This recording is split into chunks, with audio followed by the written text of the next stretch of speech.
Hello, Internet, and welcome once again to the Always Online podcast, your multiplayer gaming podcast, brought to you by mmorpg.com, your home for all things multiplayer related. This is episode 434. We're doing it live, twitch.tv/mmobomb. It's 1 p.m. Eastern on Fridays if you want to join us live. If you're watching on the website, watching on YouTube, listening on iTunes, on Spotify, any of those places, we definitely appreciate it.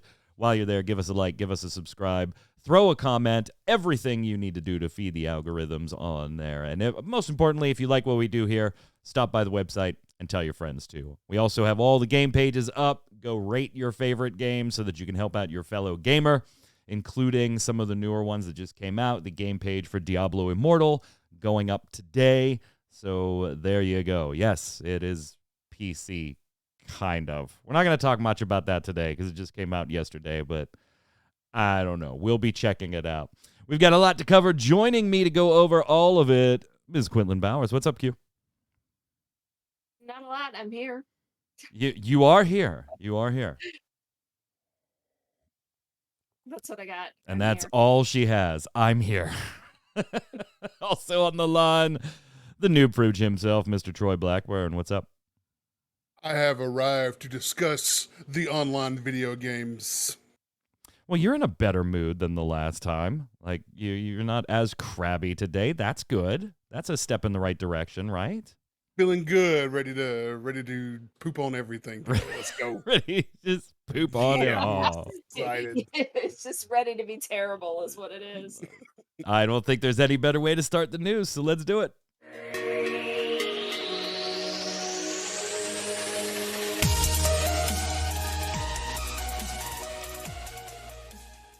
Troy, chat speculating that because Diablo Immortal launched, you're happy. That's why you're happy. Are you going to jump into it at all? Like, do you have any interest in Diablo in general and then specifically Immortal? I have no interest in Immortal at all. The next Diablo game, the real Diablo game, I might have some interest in, depending on where Blizzard is as far as their company at that point. But Immortal, a mobile game ported to the PC, no, I have no interest in that at all. I do not have phones, and as far as Blizzard is concerned right now, I don't have a PC, so.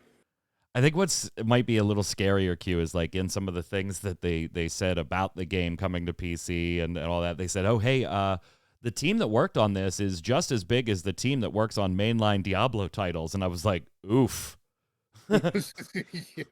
I don't know what to think about that statement. Like, should I be feeling bad for Diablo 3 and Diablo 4? Or should I be going, why do you have that many people on a mobile title? Like, I don't know. I will say this. It surprised the hell out of me when I went to install it on my PC yesterday because the open beta of PC went live, and it was 25 gigs. Like, I was like, whoa, wait. This is a mobile game that's just ported to PC, and it's like 24, 25 gigs.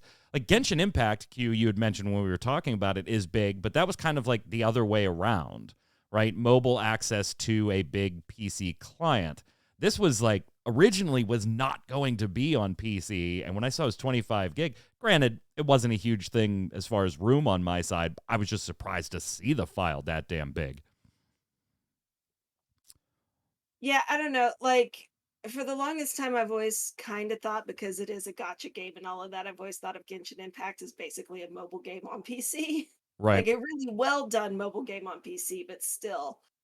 And I guess it's because it did drop for both at the same time and all of that jazz. But yeah, I think you're right. And the fact that Immortal was supposed to be just for phones. Yeah. I don't know, because they were basically doing a mobile Diablo for China, right? Like that was the whole point, really, because most of the players there play on phones more than anything else, apparently. So I don't know, maybe their phones just have bigger hard drives than ours typically do or something, and it's not a deal.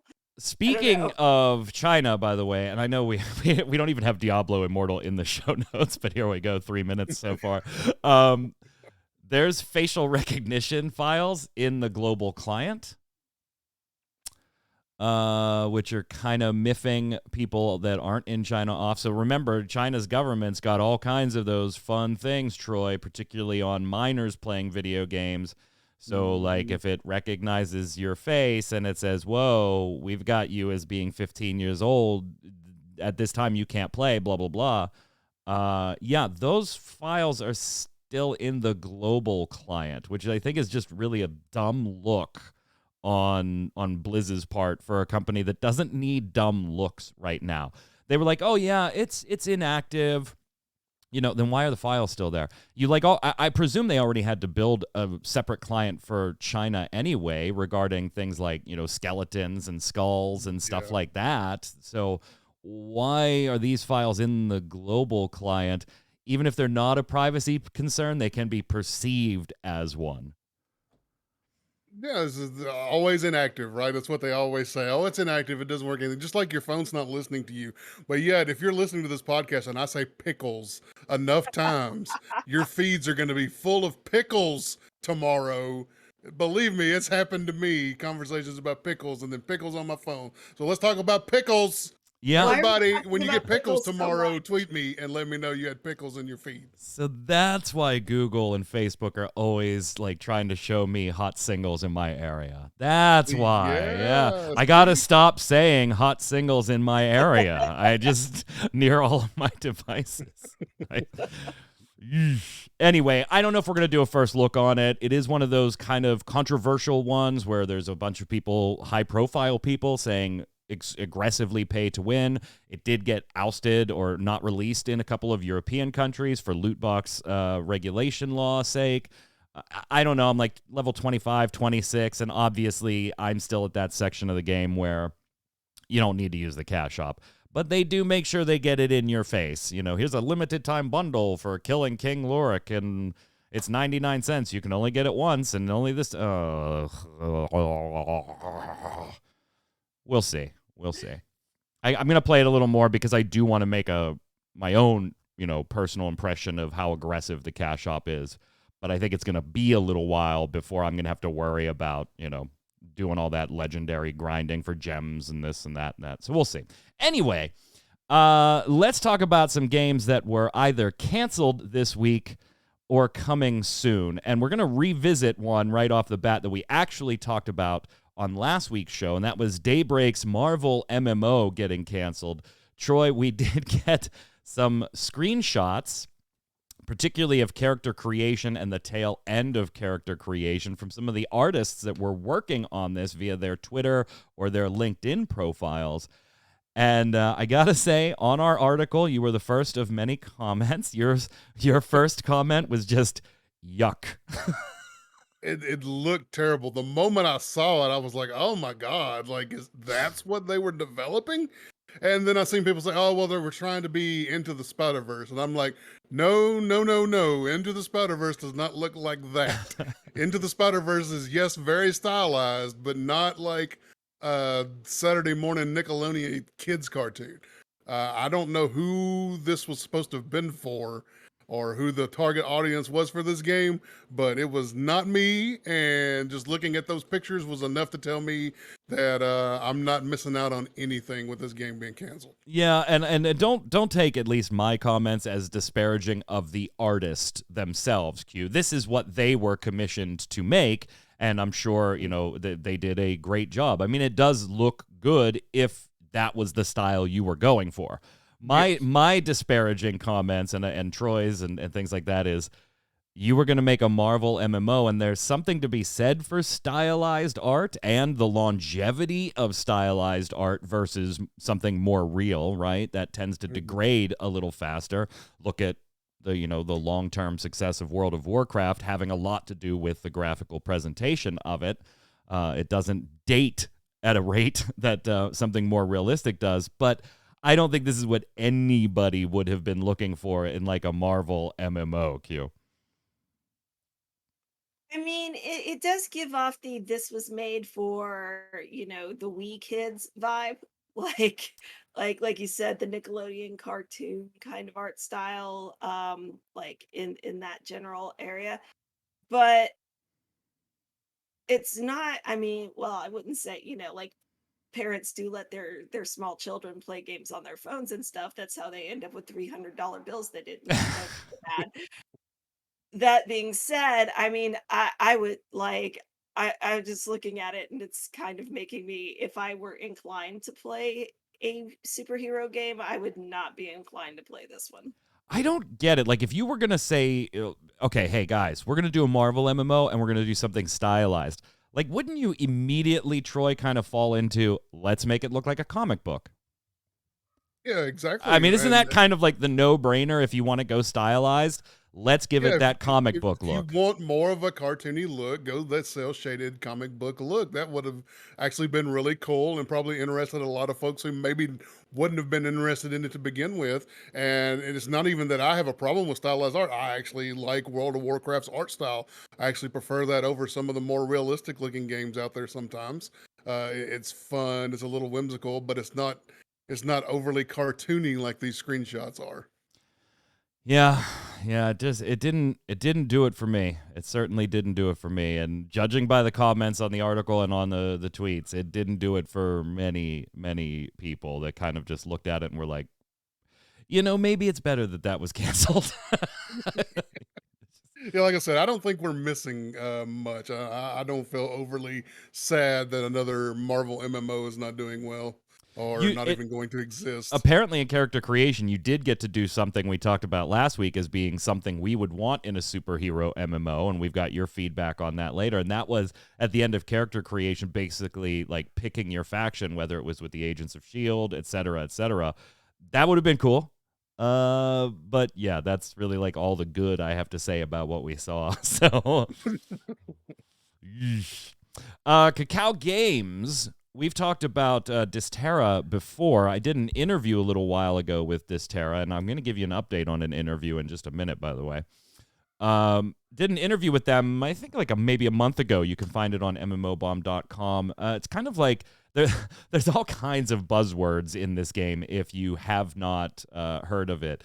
It's a multiplayer shooter in a sci-fi world with open world crafting, like kind of like housing. Almost is not like instanced housing. It's like you build a fort on the map type deal, and base construction might be a better term than housing. Melee weapons, fire, like there's just buzzwords all over the place for this one. A demo has been made available as of 2 days ago. So if you want to check this out, because we don't have a payment model for this, but I have a feeling they're going to go buy to play just through talking to them. They wouldn't answer that in the interview. They weren't ready to, but I just have a feeling that they're going to go buy to play. So if you want to check out a demo of the game, you can from now all the way until June 21st.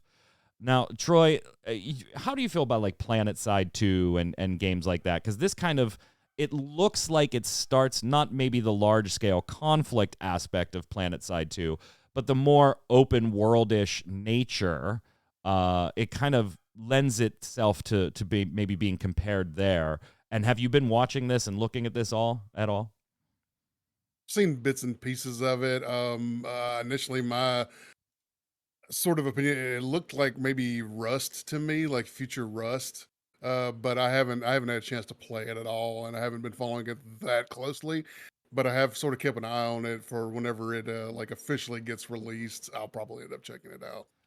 Yeah, it's definitely not my cup of tea. Rust might be a very, very apt comparison. Again, having not had my hands on it, just having talked to the team and seen the videos. That's me. I don't know how relevant that comparison is. That's just kind of what it looked like. Yeah, they do bill it as a survival game where you do base construction and crafting and stuff like that. And they, for the demo, they did like lower a bunch of requirements that are typically found in the game so that you can get to that crafting and base building and stuff like that a little earlier.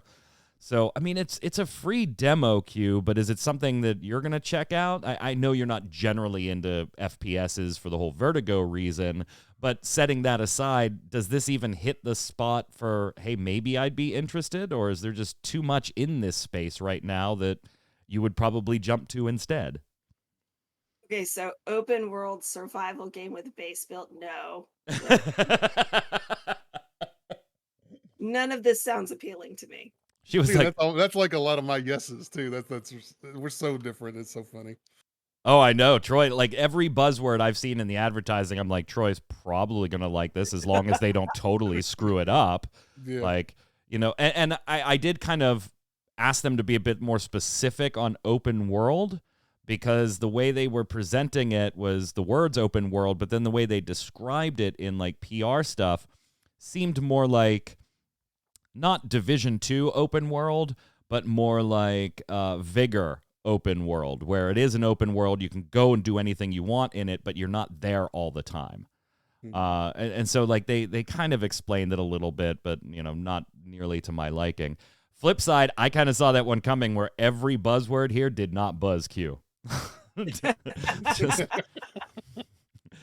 was just like, I know who might like this, and I know who's going to hate this on the staff. I mean, I'm just not going to play it. Like, I got other things I can be doing. Yeah, like a lot of Final Fantasy 14 PvP.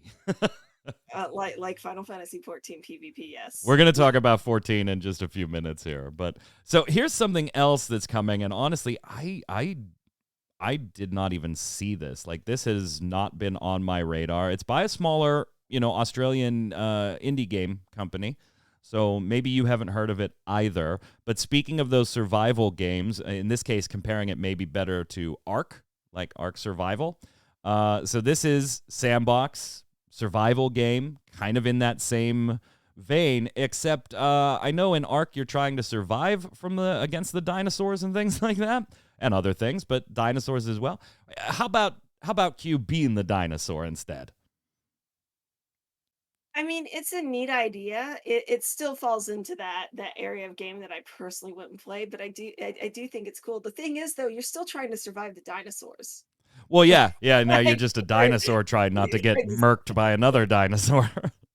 Basically, I mean, it's a neat idea. It's something a little bit different, but at the end of the day, it's still, the open world survival-y kind of thing. Yep. I guess, it takes away the fun of guns and stuff for people who care about that sort of thing, but it's in early access right now. It's called Path of Titans. Everything's Path of X. Path of Titans here. Made by Alderaan Games, Troy, of all the names you could pick, you took the name of a blown-up planet. I don't know. But yeah, it is a cross-platform sandbox MMO with survival elements, and of course, you are a big-ass dinosaur. I just feel like this is every 8-year-old kid's game fantasy, right? I want to be a dinosaur when I grow up. Yeah, I'm with Q. It looked like a cool idea, and being a dinosaur sounds pretty cool. But when you're watching some of the footage, it's far less impressive visually. Well, it's early access. Really, it's an indie team. There's all kinds of reasons why you might not expect Unreal 5 to be going on here. It's a lot of blood coming out of that dinosaur, too. There's a lot of blood coming out of the blood spatters, just like right. What else? Oh, we got we had a lot of Warhammer news this past week for those of you that are fans of the IP. I will say, though, that not a lot of it got covered on MMO Bomb because most of the Warhammer video game stuff, most of it is single player related. So we didn't get to cover a lot of it. We covered Warhammer's cross event with World of Tanks, and I'm playing Blood Bowl 3 as a beta right now. That's something we'll obviously cover a little more too as it starts getting in further testing. But we got this from the Skulls for the Skull Throne event. That's where all this Warhammer news just farted itself out over the last 48 hours. There is a new CCG. Troy's gonna hate it. A new CCG title called Warpforge in the Warhammer 40K environment. It's being developed by Everguild. Now, they did Horus Heresy Legions card game. That was a Civil War 10,000 years ago from the 40K universe's present timeline card game. So it looks like they're bringing lessons learned into this one and kind of enhancing things, making them a little better, changing things up. It's scheduled for release in 2023 on Steam. and then a mobile version will come out later, unlike Diablo Immortal. So the mobile version will come out later, and there will be cross-platform support at that time. Single-player campaign, PvP against other players, like all the stuff you would expect to be here. I'm going to give it a whirl. I'm absolutely going to give it a whirl. I enjoy CCGs. I don't play many of them digitally. You know, obviously I play Final Fantasy in real life and would love a digital version of that client. But things like Hearthstone and stuff like that, they just don't grab me enough to make me want to keep logging in and playing. I have a feeling this is going to be the same. I'll log in, appreciate a couple mechanics, and then I'm out. Troy, immediately when I put this in the show notes, I was like, yeah, it's going to be Q and I carrying this discussion because Troy will have no interest in this one. Seen it, didn't click on it. Thank you. Q, are you going to give it a shot? Or are you a 40K girl? Like, I don't know that about you. Are you a Warhammer lady? Not really. I mean, you're putting chat to sleep. All right. Wow. Chat, not a fan of CCGs today. I'm going to get for cutting this segment short, I'm going to get comments in YouTube from people that liked CCGs.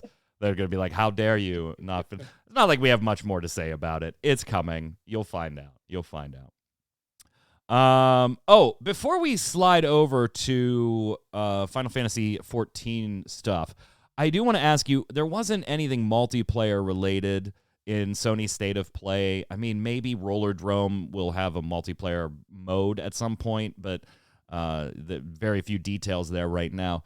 But everything was very single player or VR related. So just as a quick hit, Troy, what did you think of the State of Play? What were your standout kind of things that you saw? Oh man, I wish you brought this up beforehand. I haven't seen the State of Play yet. It's not something that I've typically watch live or keep up with. I know we talked about before on Ready Check Radio that I was going to be more interested going forward, but it's something that I'm going to pick up over time. So I actually haven't seen it yet. Yeah, and that kind of makes sense for you not being a console guy too. Yeah. Like that's the whole reason. But Don't how about own a this? console, folks. How about this? Then I'll give you the one big piece of PC news, and you tell me what you think. Okay. Spider-Man Remastered, the PlayStation 4 or 5 game, coming to PC in August. Interested? That is the kind of stuff that I said over on Ready Check Radio that I would be looking forward to. And based on Sony really looking to bring some of those titles to PC, that's the kind of titles that we're looking for, is the big ones that's going to attract a lot of attention and make them a lot of money. They're hoping 300 million by the end of the year. that's their forecast, so we'll see. That's a very big number, but I got a feeling that this one's going to sell some copies. So. It's going to do well. It'll do well. Q, what'd you think of State of Play? Anything spark your fancy there? Well, I mean, obviously there was the 16 stuff. Yeah, Final Fantasy 16 closed the show. But other than that, I would say Stray. But I've been interested in the cat game for a while. Yeah, you and both Jason Winter have been interested in Stray since we first saw it a couple shows ago. So as soon as I saw the trailer, I was like, yeah. You like the PSVR 2 stuff they showed? I did too, Terra Nova. I mean, it kind of indicates that like mid-2023 is when we'll see the PSVR 2. I mean, just based on the titles, like seeing Resident Evil Village and a couple other things. But that's going to be just that one section, and it's just so everybody can actually have her step on them. Exactly. Point, Yeah, just going to be walking around with Lady D in my goggles, looking up at her, just looking. Oh, she's going to stab me. All right, I'll just reload. That's fine. I'll just reload. The Resident Evil 4 remake looked badass. I think that may have been like one of the high points of the show, setting aside Final Fantasy 16. I was a little disappointed, though, that it wasn't Code Veronica being remade, because in my brain, Resident Evil 4 still just doesn't need a remake yet. And I would have rather seen, personally, Code Veronica remade, but, you know, maybe that's just a me thing. 4 sold so many damn copies, I can't really blame them for wanting to try and capitalize on that again. And Callisto Protocol, which we've talked about on Gaming Gumbos being something I'm looking forward to. I love psychological horror, space horror, that type of stuff. I get Callisto Protocol in December, and then in January, hopefully I get Dead Space remake. That's going to be a sweet couple of months. That trailer that they dropped there was just oof. I mean, there was blood and nastiness and gore and everywhere in it. I was all for it. And then obviously Final Fantasy 16. Yeah, Final Fantasy 16. Okay, so speaking of Final Fantasy, let's talk about 14. We've got 6.15 coming this Tuesday. We're going to get Tataru's Adventures. We're going to get the return of the great Hildebrand.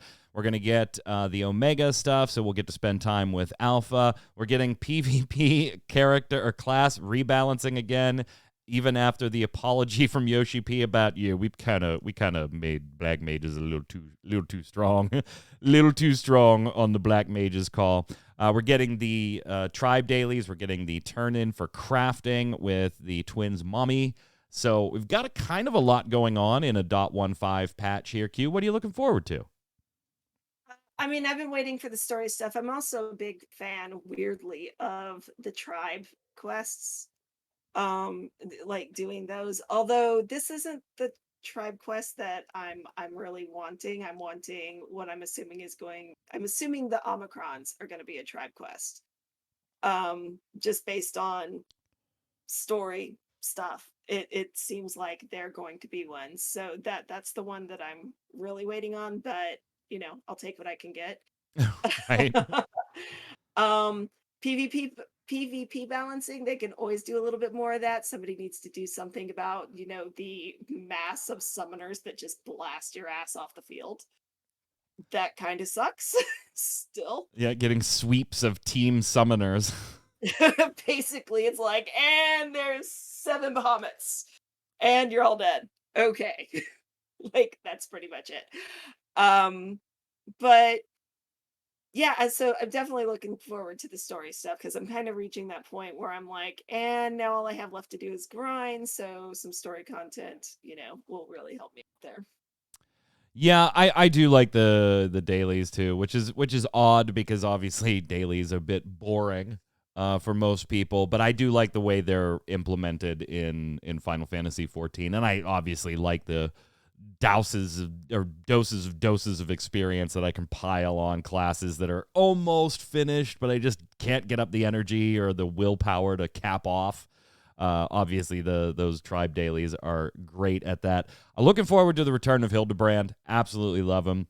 Kind of curious on where we're going to go with the Omega stuff and the Tataru stuff.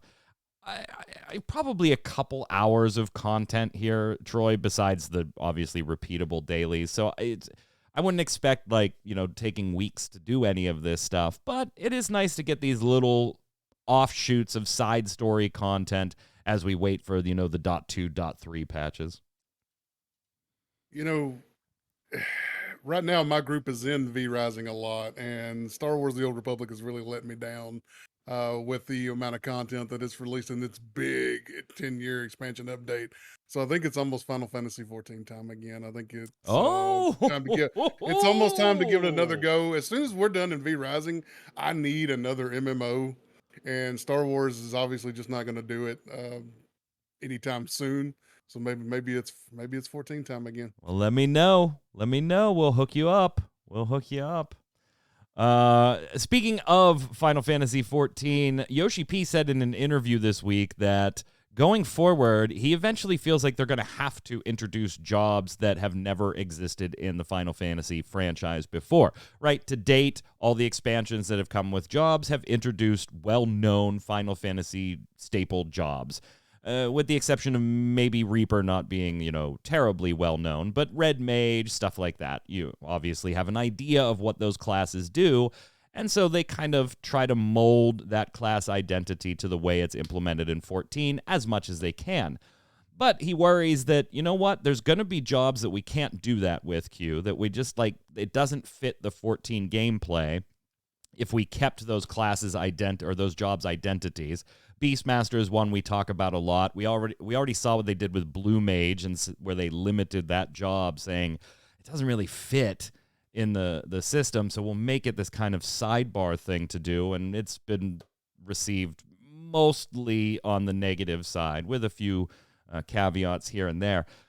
But if you think about like 2 jobs every expansion, they said they wanted the game to go for at least another 10 years. That's 5 expansions.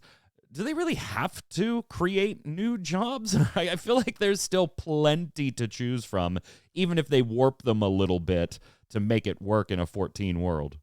Well, one of the things that they addressed was not just like whether or not it fits in the 14 world, but whether or not a job is pretty much doing the same thing as an already existing job. Right. Which is something I would absolutely say, hey, don't give me a white mage with a different name, Right, like that kind of thing. And because of how long Final Fantasy has existed as a franchise, you kind of can run across some of that a little bit, right? Where it's something with a different name, a slightly different name or whatever, but it's effectively the same job that's existed in everything. So you can't just be like, all right, well, we'll pull this in with this name and it'll be, because it's going to be the same exact job. So, I mean, they do need to, like you said, like they said, it is a it is a fact that when you are putting out expansions, you need new races, you need new jobs, classes of some sort. So eventually, they probably are going to have to come up with something. However, I think the trick might be in future games, right? Like Final Fantasy 16 is coming out. So if they created new jobs for future games in the numbered series and then just pulled them in, then they'd still be doing the same thing they've always done. Like, Right. I just don't know. Yeah. I'd actually kind of like to see new Final Fantasy jobs in 14 that I've never heard about before or seen in another Final Fantasy, I'm all for it. Troy, this was something, and again, if you want more discussion on this, go check out the Relic Grind last night. It's up on YouTube and on ReadyCheckRadio.com, the Square Enix show we do, where we dove into this. But I'm going to ask you this. Do you think because Square Enix and Final Fantasy XIV have done 2 jobs per expansion, do you think that's now a requirement going forward? Like, have they set the expectation that now if they don't do 2 jobs, there's potentially something wrong with the game? I think so. I think they've set the player expectation if nothing else. Could they get by with an expansion with just 1? Maybe, but I think you're going to get too much backlash, and then you'll get apologies from OCP like you always get. And I think they've pretty much set the expectation as what players expect at this point.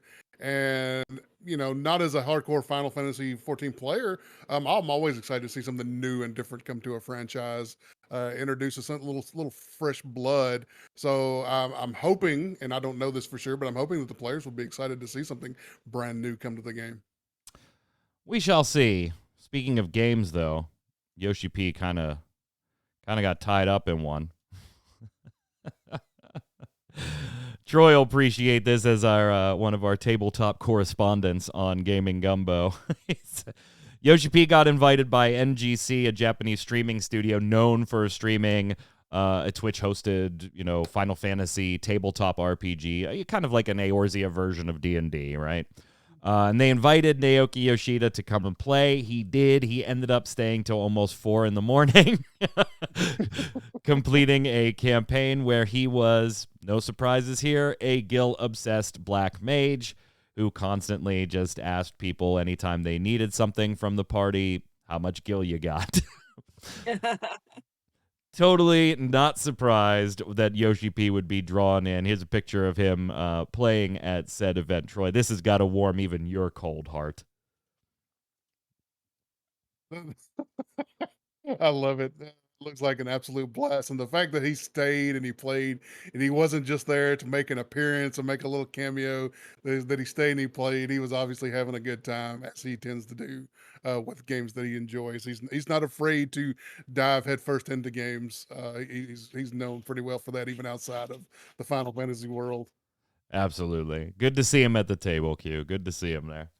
I kind of want to, hey, can I have a copy of this? I don't, is this like a thing, or is this like exclusive? This channel created it? I don't know. Like this tabletop RPG. Time to do a little Googling, but I'm going to Yeah, assume I feel like I should have small known amount. this and I should already own it.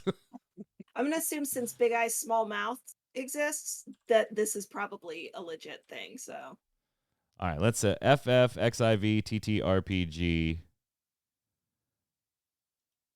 May 24th, 2022.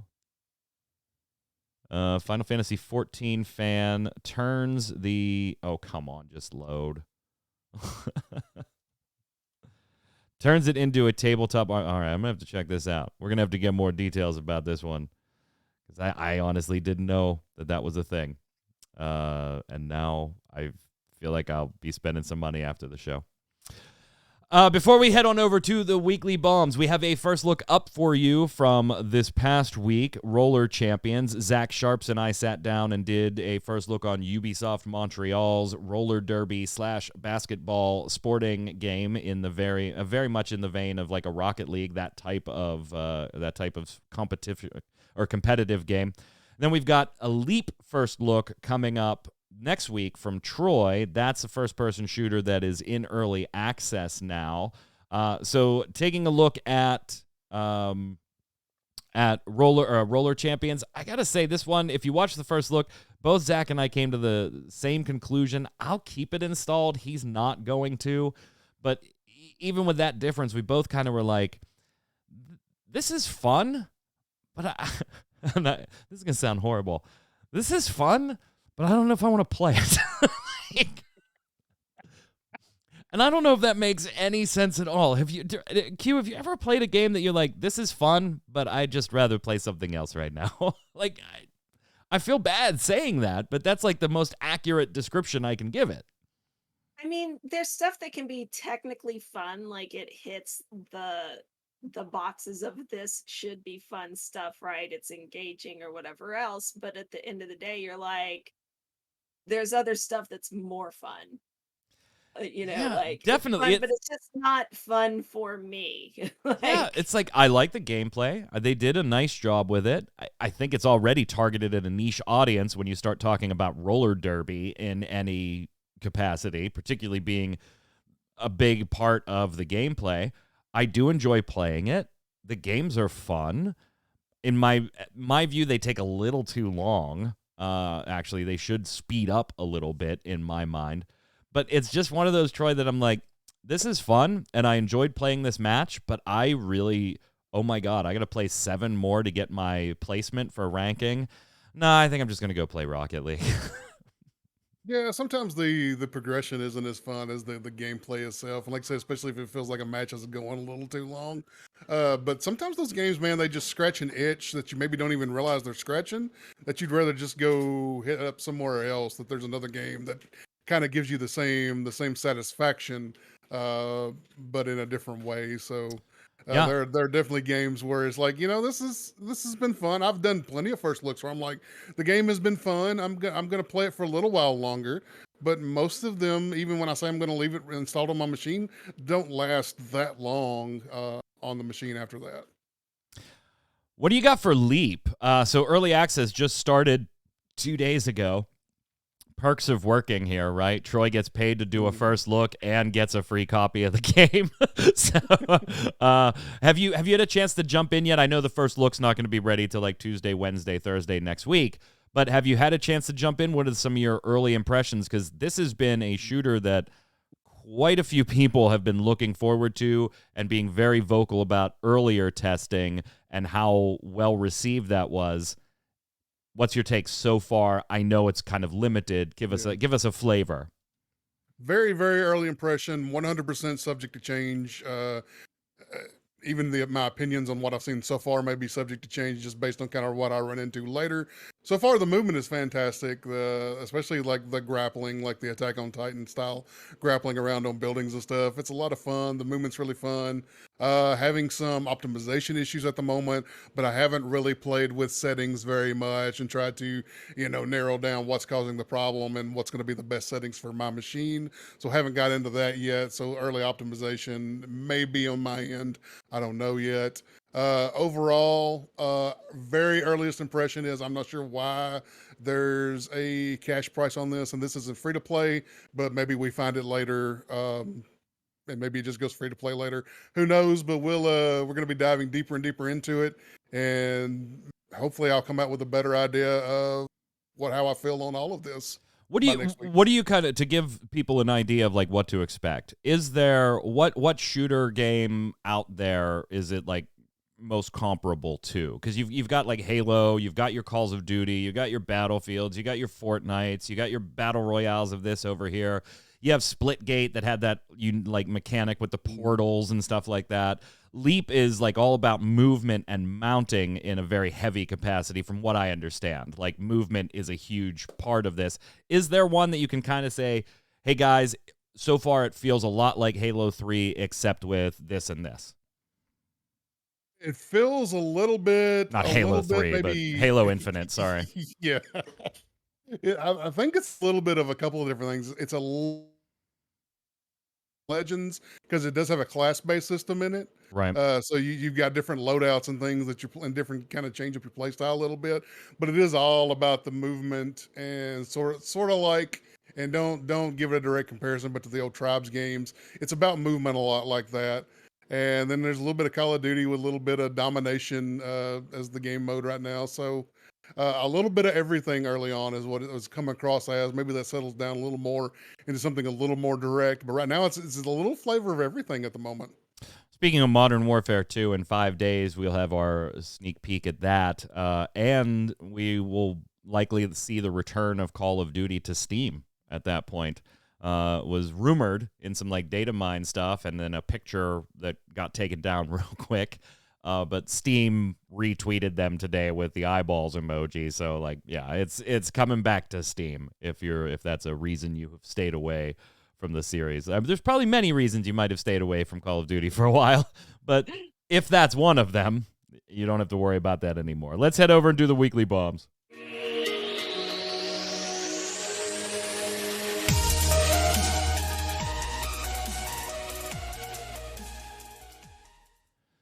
Chat, go ahead and get yours in there, in chat right now, your weekly bombs. I'm going to give mine a dub bomb to the Embracer Group. That's the company that bought Crystal Dynamics and a couple other studios off of Square Enix, and some purchases before that, too. They're also building a video game archive, a physical goods video game archive, like a preservation type thing. And I'm all about game preservation. Love it. So I like seeing this. Now, hopefully, in the future, this will be something that they can either open to the public or lend out the collection to different museums and things like that so that you can go see it at your local museum, when that exhibit's there.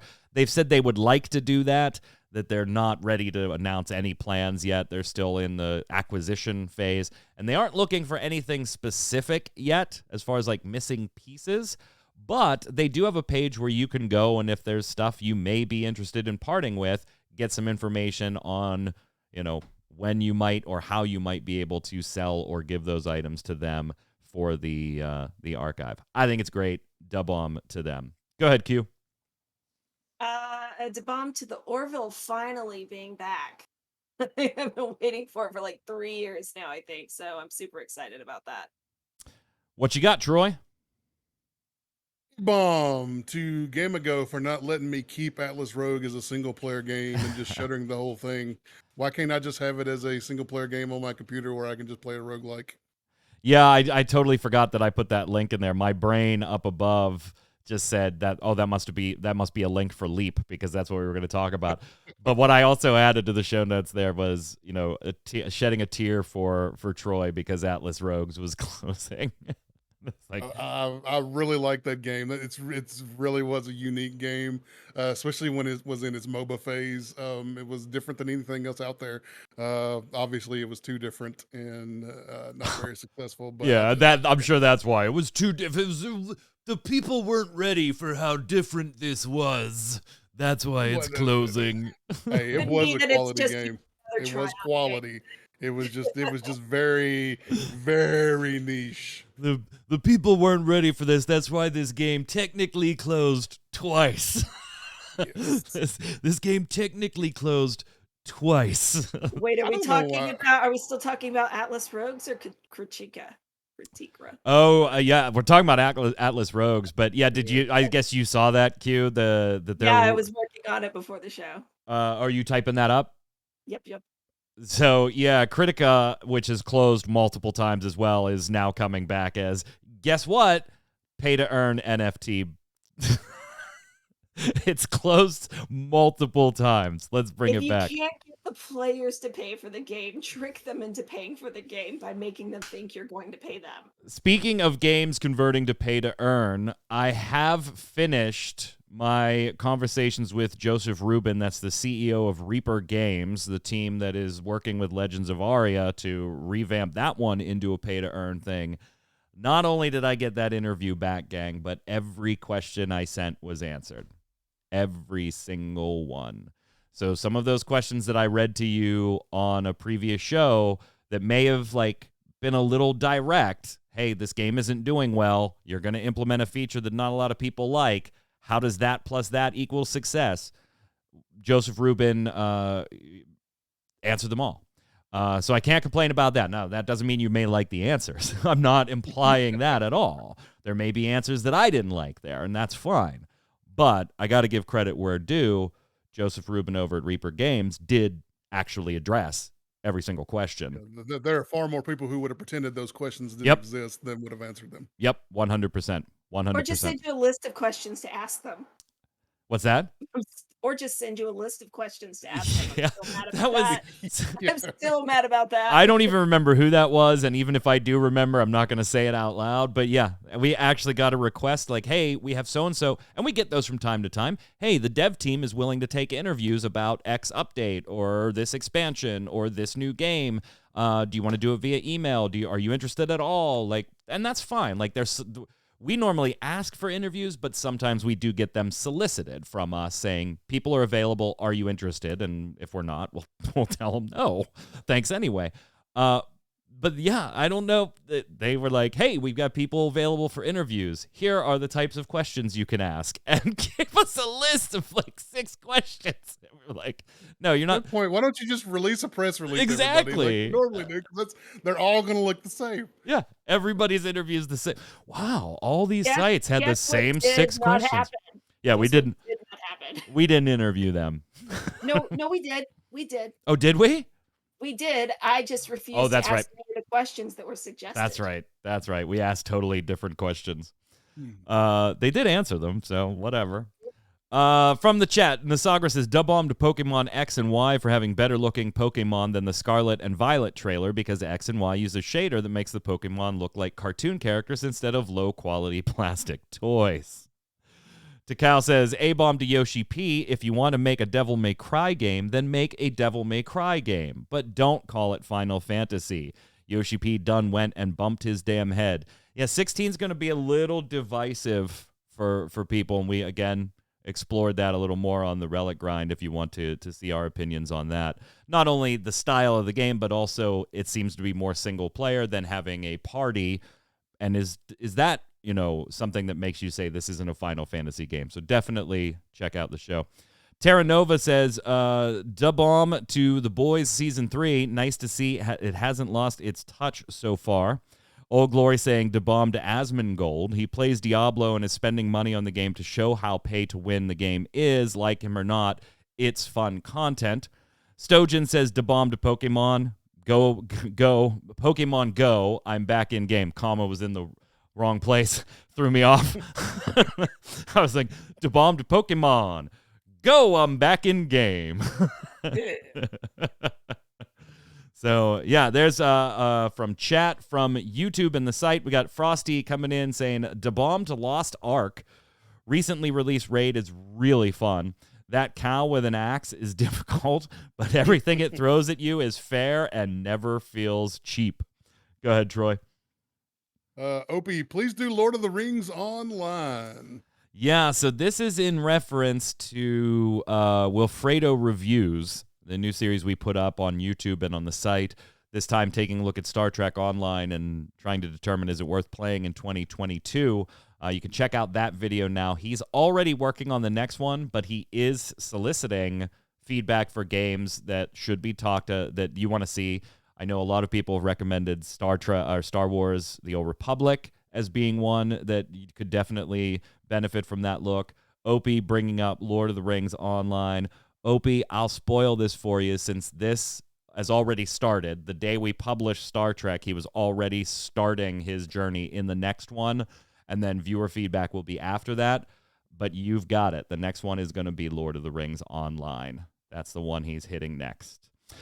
Question of the week last week. What would you want to see in a superhero-based MMORPG these days? Like, what would it even look like in 2022? RS Jabber says, question of the week, how about an MMO where you have to hunt down and kill the superheroes, like in The Boys? You find out what's their weakness, craft specific weapons and armor, and then group up to raid some super dude's castle and kick his ass. And I honestly started reading that and I was like, oh, that's ridiculous. Then I got to the end of it and I was like, I kind of want to do that, Q. That would be all right, where are we going? We're raiding Fortress of Solitude tonight. Friggin' The Witcher Super Villain Edition.